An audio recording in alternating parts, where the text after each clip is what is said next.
All right, everyone. Welcome back to today's episode of Words of the Wise. Today I have Chief Davis from Green Bay PD in Wisconsin, 32 years total in law enforcement. Welcome to the show, Chief Davis. Thanks for having me. Thank you for coming. I was looking at your bio and you worked in Arizona for a little bit. I did. Yeah, I was there as a police officer for almost 5 years. I'm sure you're not jealous right now with our weather compared to you. Well, it's raining sideways right now, so actually, I wouldn't mind Arizona weather right this minute. For sure. No, I saw that and I was like, oh, maybe he's from Arizona, but you told me previously you're not originally from, but you did go to ASU. You worked at ASU PD for a little while. Can you give us a little bit of background into your career? I know it's 32 years, so you started in the 90s. What has it looked like so far for you? Oh yeah, I started in January 1994, working at ASU, and actually prior to that, I was a student worker at ASU PD for almost 4 years, and I kind of fell into the job. I got to the point where I was putting myself through college, and I got to the point where I just couldn't afford it. And the police chief calls me into the office one day and says, "Hey, I heard you're maybe thinking about dropping out of school because you're having trouble affording it. And we employ police officers here. Well, why don't you take the go through the hiring process? Maybe take 6 months off or a year to go through the training, and then you'd have a job, a pretty good paying job at the time, and you get the rest of your education on tuition waivers. So that seemed like an offer I couldn't refuse, and that's where I got started. And then I left ASU in November of 1998, went to work in Portland, Oregon, in the police bureau. I was there for 23 years. Did a bunch of different things over that time. And ended up my last 5 years or so, I was in the chief's office. I was an assistant chief in a couple different branches of the police bureau, and then for the last couple of years that I was there, I was the deputy chief. And I got that job on New Year's Eve, 2019, right before 2020, and then all of 2020 happened while I was in that role, and then I left in September of 2021 and came here and I've been here Wow. ever since. What was it like? So your first chief position was COVID. What was that like? Yeah, I was the deputy chief at the time, so I was the number two in the department, and it the on the plus side, we had a really good team of people. We all kind of arrived in the chief's office together, and so we were able to just come around that problem and start working on it. And but it just every day it was something we'd never had to think about before. And then just leading an organization through that, and then all of the stuff that went on in the summer of 2020, just right on the heels of COVID. It really put a lot of stress on the organization, and certainly learned a lot from those experiences. Yeah, and I think every person, especially chiefs who are listening to this today, can relate to how challenging that time was. And a lot of the conversations we've had is that that time was really a catalyst for a lot of change. We saw a lot of really good people leaving the profession. We saw an influx of need for wellness and culture. And so, do you feel like even though that was a really hard time, that it helped kind of catapult some of the positive things that we're seeing today when it comes to wellness and culture, as a part of that, or as a result of that, I guess. Yeah, I really do. At that time in the police bureau, we had made a lot of investments already in wellness programming, um, going back really at least 5 or 6 years before all of that. And we got to see how those investments paid off during Mhm. those really stressful times. We lost a lot of people from the police bureau, but one thing I look back on and I'm really proud of is uh, we lost no one to suicide in that organization, and I credit all the work that organization did, and all of it, even 150 something nights of rioting. We were able to hold the organization together, And you could see around the bureau at the time how people were leaning on some of those skills that we learned in our wellness programming to get through all that. And it to me, it really just underscored the need for a thoughtful wellness programming in any first responder entity, certainly police departments, because it really works and it makes a difference when you need it. Yeah, I think it's a testament to the fact of that proactive wellness is so important and proactive efforts are so Mhm. important because it's not a matter of if, it's when things are going to be Right. challenging. Of course, no one could predict 2020 and the events that followed that, but because you had Sure. put in the proactive effort, you had a soft landing for people to fall back on, and you saw arguably the biggest ROI that you possibly can is that you had zero suicide and you were able to support the wellness of your people through one of the most challenging recent times in history. Yeah, and I think, what it did is it built resiliency among all the members of the organization, and not just police officers, but the professional staff as well. And, when that wave hit us, we were in a we were in a much better place than we would have been had we not made that investment. Yeah. And it goes to back, and then maybe it's like a little cheesy and everyone, or cliche that people say it, but I think it goes back to the saying of that you don't rise to the level of opportunity, you fall to the level of your training. So are you Yeah. putting those efforts to proactively train and prepare people? Yeah, and if you look in the history of our profession, certainly during my career when I started, our training was really mostly focused on tactics and Mhm. tasks. How to write a police report, how to drive in emergency vehicle mode.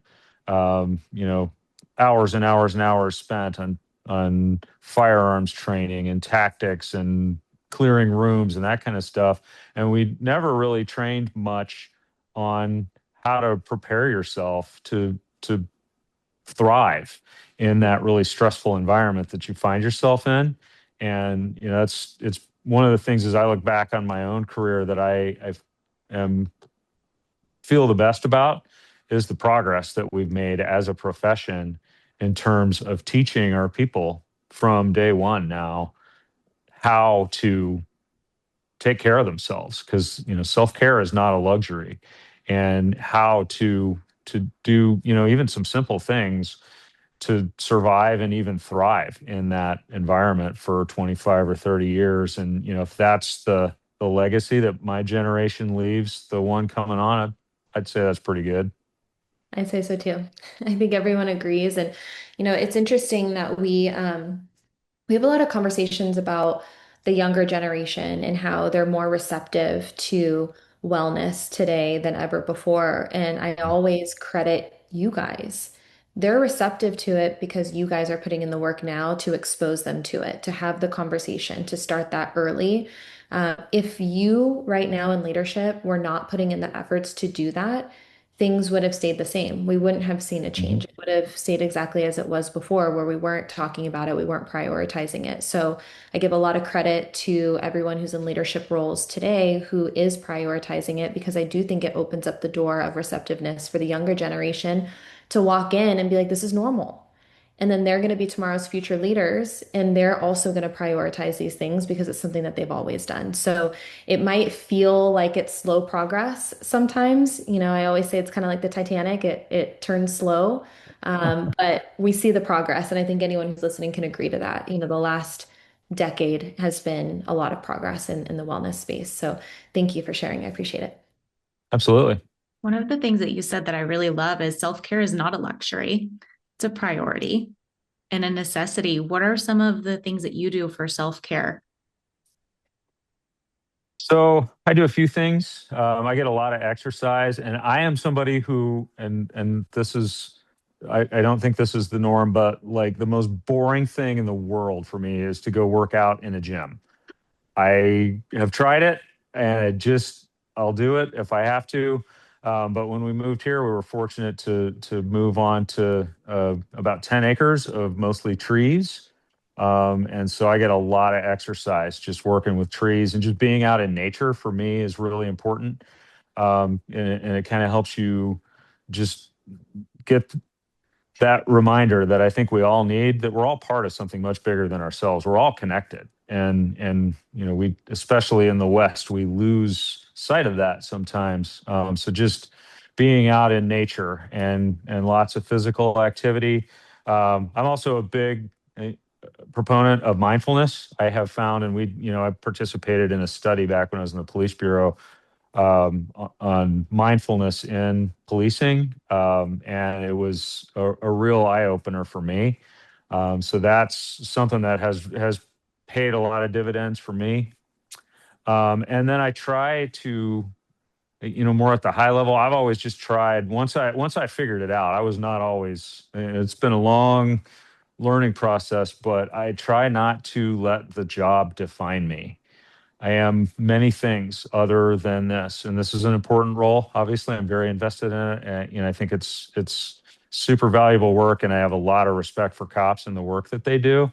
But also, like, I'm other things besides that, and that's one of the things that I try to get our officers to think about is, this job is such that it's a very intense job, especially in your first 3 to 5 years. You're learning it. You're trying to prove yourself, often to yourself, and so you tend to focus all more and more of your energy on it, and that's really unhealthy. And in the long term, if you never are able to go back to doing those things that you used to do before you got this job, like, you start to lose pieces of your life outside of work if you're not really intentional about how you mature in this job. And so, and I wasn't always like that. I was one of those people who overinvested early on in my first 3 to 5 years or so.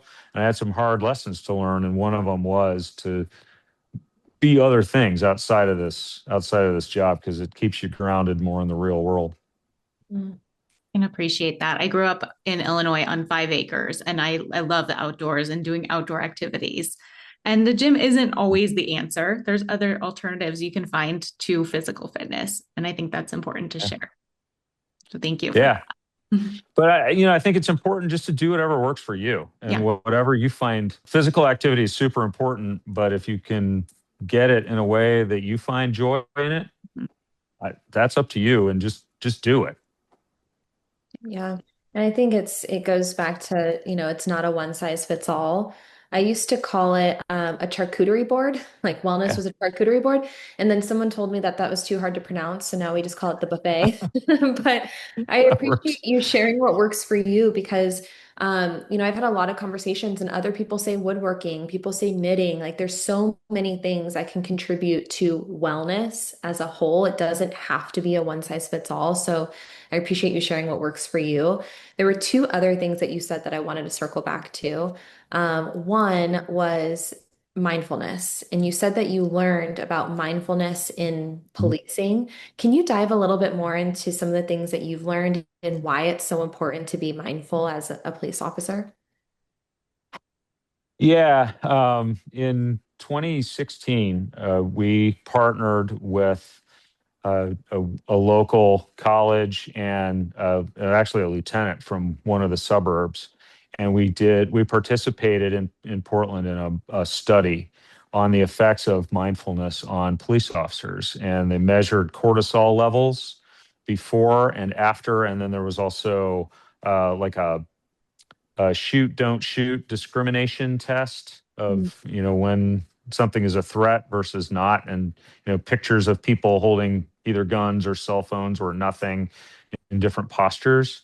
And it was a really interesting experience. And then we did that before the intervention. And then we went through a 3 day, it was like an inpatient mindfulness course and taught in the police bureau and, with people that you worked around. And it was really eye opening for me. And what it did for me, and I've practiced mindfulness since then. And what it does for me, especially when it comes to my work, is number one, policing is a profession where you are going to become frustrated. You are going to experience negative emotions. We're human beings. And you cannot, no matter how long you've been doing it, go into some of the situations, just even day to day interactions with people who maybe are not at their best when we're dealing with them, without starting to experience some frustration. In the past, what we were always taught to do is just smash that all down and just pretend like it's not there, and that's not realistic. And what mindfulness does is it just teaches you to just experience that, whatever it is, and just be with it. And you don't have to push back against it. But it also helps broaden your perspective in that moment where you're starting to get stressed. And it's a lot easier to understand, okay, this is a feeling that I'm feeling right now, but this is another person that I'm interacting with who's whatever is up with them right now. And maybe this isn't a personal attack on me, and maybe this is just how they're reacting to me right now. But I don't have to choose to follow those negative emotions down the rabbit hole and lose my mind over it with that individual and then say something or do something that we're all going to wish I hadn't later. I can just kind of let it be what it is and go through it instead of trying to pretend it's not there. And so on the job, I think, and even in my role, sometimes I have to deal with interpersonal situations within our own organization that can be challenging and that can be frustrating. But it's also helped me to be more open to what the other person in that interaction is experiencing. And as a leader in the organization, I think that's super important because a lot of time, one of the examples, I hate having to do it, but sometimes I have to deal with people in discipline matters. And I feel like I'm a lot more effective at that. And our outcomes are a lot fairer when I'm able to come into those interactions and realize that this is another human being who has their own emotions and their own internal narrative going, and work through the situation, I think a lot more effectively. And then I think it really does have a big impact on stress. Not so much that it makes stress go away, but it just changes your relationship with it. And you're able to just recognize, sometimes, yeah, I'm stressed out right now. Well, yeah, because I have a stressful job, but I can just sit with that for a while and work through it instead of continuing to smash it down because it doesn't go away. You just get more and more of it. And eventually it comes out, right? Yeah.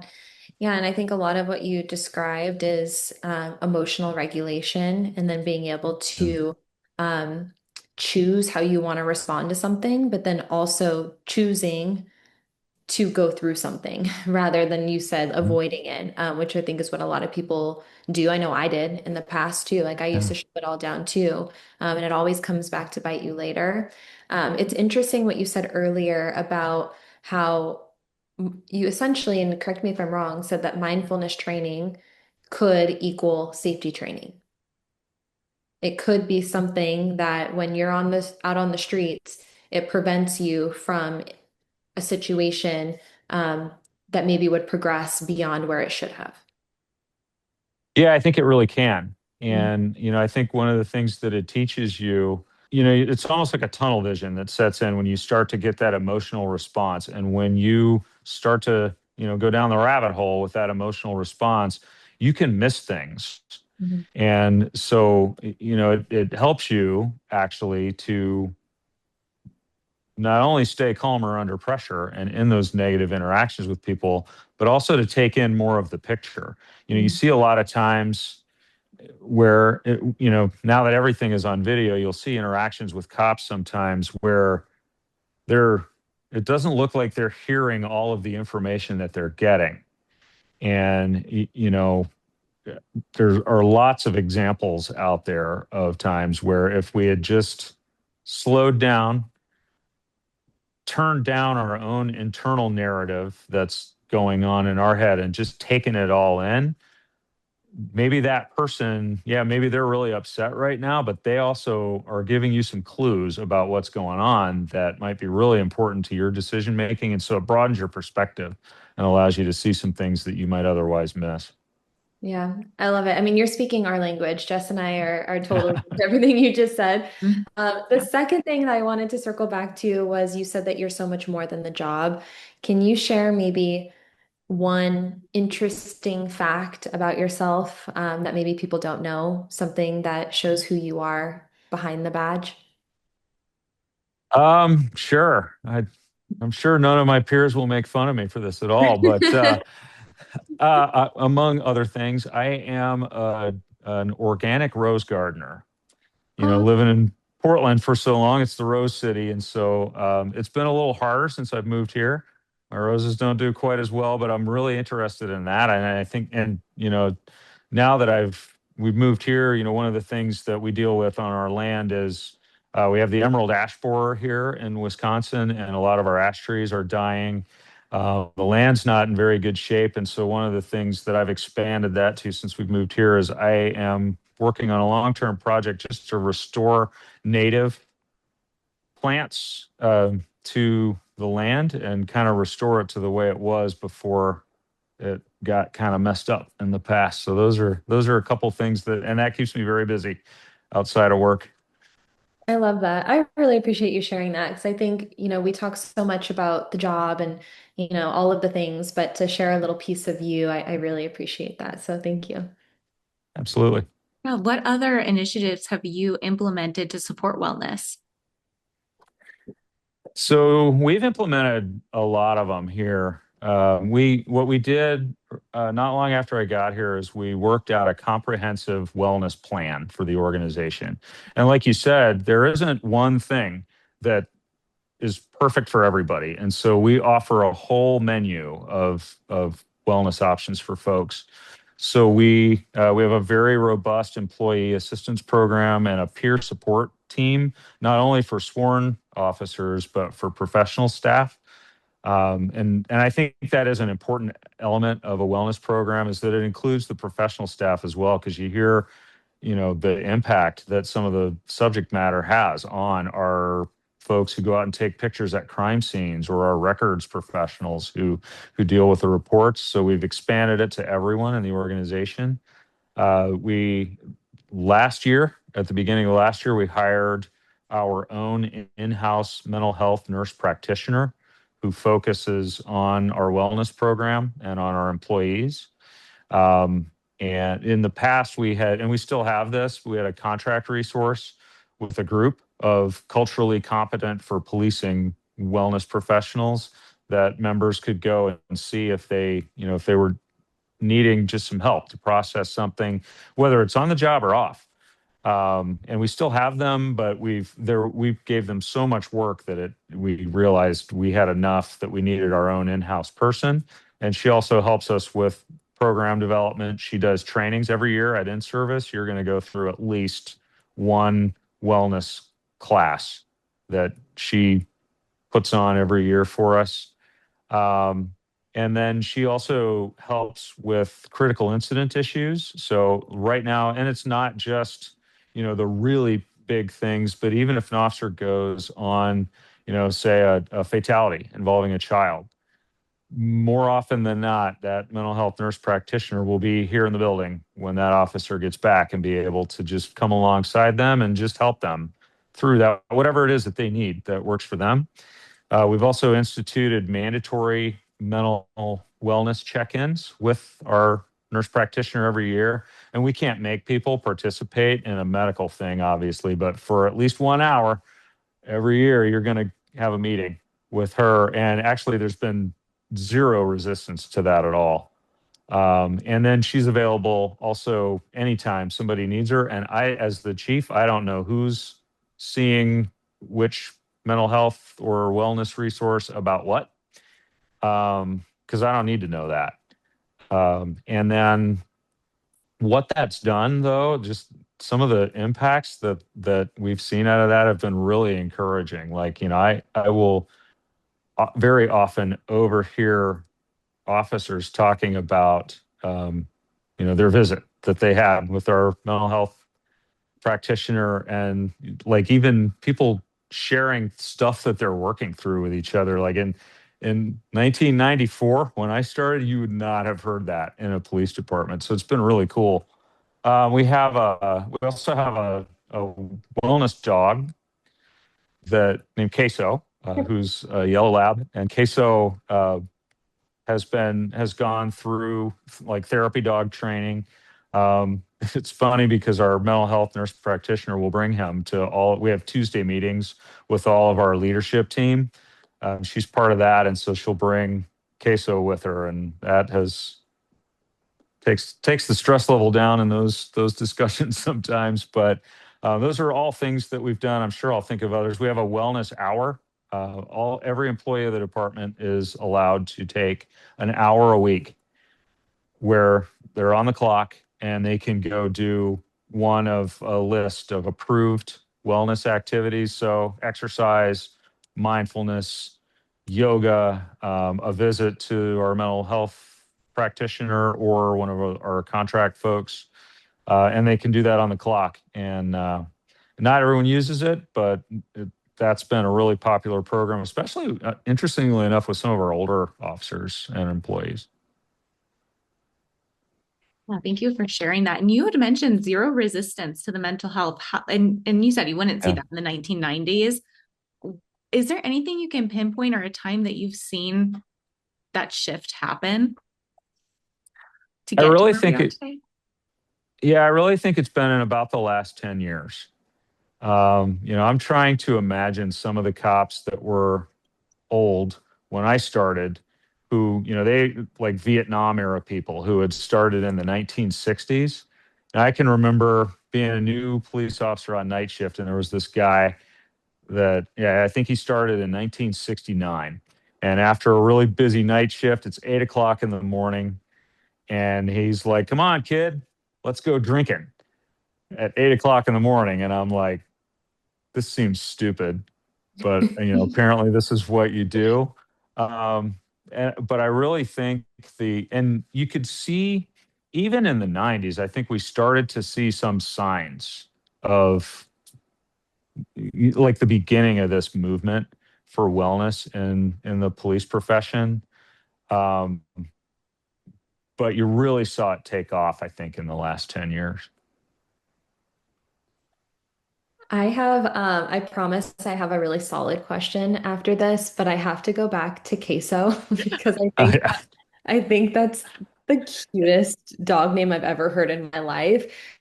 Does this have anything to do with your location, Green Bay, Cheeseheads, queso? Like, was that strategic? I don't think so. What I was told was everyone in Queso's litter was named after a food item. And so he just got queso. But it is ironic. Yeah, it's so cute. For anyone who, I'm sure everyone who's listening does know, like Green Bay Packers, Cheeseheads, right? Like that's so when I heard queso, I was like, what a fitting name for your therapy or your wellness dog. That's so cute. But my question for you, because obviously you guys have done a lot in wellness, and you've created a culture where it's okay to talk about things, and you're hearing people talk about wellness in the hallways, which a lot of agencies even today don't have that. A lot of agencies still are um, experiencing stigma and people not wanting to share. Can you talk a little bit about culture and some of the things that you've done organizationally to create a healthy culture where people do feel safe to talk about those things? Yeah, culture is super important, especially in police organizations. And one of my favorite mentors in the world of how to be a police chief has a saying that culture eats policy for breakfast. And I think in policing, it is so interesting to me that I have police officers working here now who weren't born yet when I started in this business, and I see little traces of the culture that I inherited from people they never met who started in the before I was born, right? That cynicism that can build up, that suspicion that can build up if you're not careful about it. But I think what's been one of the most important things that we've done as a profession is we've just said it out loud that there is nothing wrong with going and seeking help. And in fact, that's a sign of strength. And, I know when I was a young police officer, the last thing on earth I was ever going to do was go talk to a mental health professional about feelings or anything like that, because you felt like if you did that, the department was going to label you as, and I am quoting here, crazy, Mm. and you were going to be out of a job or you were going to be working at a desk. And and you have this deathly fear of that. And I think we have been able to finally, after all this time, convince cops that no, that's not going to happen. I'm not going to send you for a fitness for duty evaluation. If you're working through something and you're seeking help with that, that's exactly what we want you to do. That's a normal, healthy way of processing a lot of really abnormal stuff. And so I think it's been important for us as police leaders to just come out and say that and be unashamed about that. And, we just had a conversation. I do an hour at in-service every year, and I just did the Chiefs Hour at our last in-service session, and we talked about wellness. And that's one of the things that we just come out and say as leaders. And I think, we underestimate the impact that we can have if we just tell people, and you have to demonstrate that. So I think that's super important. And then I also think, to your earlier point about just having a variety of things that we offer people, even if they don't use them all. I have people who don't use the wellness hour, but nobody can say with a straight face that the department doesn't care about their mental health and wellness if we're willing to pay you for an hour a week to go do something that's good for you. And so when they see your actions, that it's not just talk, that your actions back it up. And then I think the third thing I would say about this, the last thing I would say about this, and especially as police leaders, I think it's important and in the right way for us to just have those conversations with our people about what it was like for us and the things that we learned and how we got to where we are and why we think that it's important to take care of ourselves in this business. And then be patient, because that culture isn't going to turn on a dime. It's going to take time, and we still have some ground to cover, even in our organization, as progressive as we feel like we are on this. But that persistence will pay off in the end. Yeah. I used to be, and I don't know if you can relate to this at all, but I used to be really afraid of sharing the messy parts or saying something bothered me or, that it impacted me in a negative way because I wanted to give this perception of perfection. And I think that as you start to progress in your career and you start to step into more leadership roles, a lot of people feel like they have to maintain that they have to give this perception. And I actually think now, and I don't know if it's just because I've been in the space for a long time or if it's because I'm getting older and hopefully wiser, but I think it's a superpower to be able to tell people, hey, like I'm human and this did impact me, and here's how and why, and here's what I did. And I think the more we can have that certain level of vulnerability to share those things, I do think it saves lives. I think other people now have permission and they look at you as the leader of an organization and they say, oh, well, Chief went through this and was willing to share that. And so now it's okay for me to also feel these things, but then to also be able to Hmm. share that. And so it's this ripple effect that happens. And so I agree with you. I think the more we can have the confidence to step out of that bubble of perfection that we're trying to create for ourselves and say, hey, like we're all human here. And it is totally normal to feel human things, and we want you to be human. Yes, you are incredible at what you guys do, and a lot of people cannot do what you do. But at the end, when you go home, you are still a human. And I think that if we can start sharing those things, that it'll have a big impact. And that's honestly one of the reasons why I started this podcast in the first place. I was having these Yeah. conversations with leadership who were all saying these things. And they were saying, I wish, I would have known, or I wish someone would have, laid the path for me. And maybe things would have been different if I would have done this or that. And so I think the more we can have conversations about it, the more lives that we can save long term. Yeah. Yeah. You've shared a lot of really great insight today. What words of wisdom do you have for our younger generation? Two things that took me a long time to learn and hopefully won't take them as long. One, and I talked about this already, is the that self-care is not a luxury.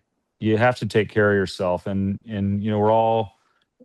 we tend to be highly motivated people and we want to perform well. If you take care of yourself and if you're mindful about your own mental health and well-being and your physical health and your wellness kind of in total, you're going to perform better. You're going to live longer. You're going to feel better, and you're going to be of even better service to the public. The other thing that I would I wish I had learned earlier, and I'm just thankful that I learned it early enough, is don't take yourself too seriously. You know, we get this complex, and it's so interesting now at this end of my career to see some of our young officers. I think we've hired something like 50 or 60 police officers since I've been here, and I'm watching this happen in real time now. Um, you can get into this place where you really start to take yourself too seriously, and you start to forget some realities of police work, like people were doing this way before you, and they'll be doing it way after you.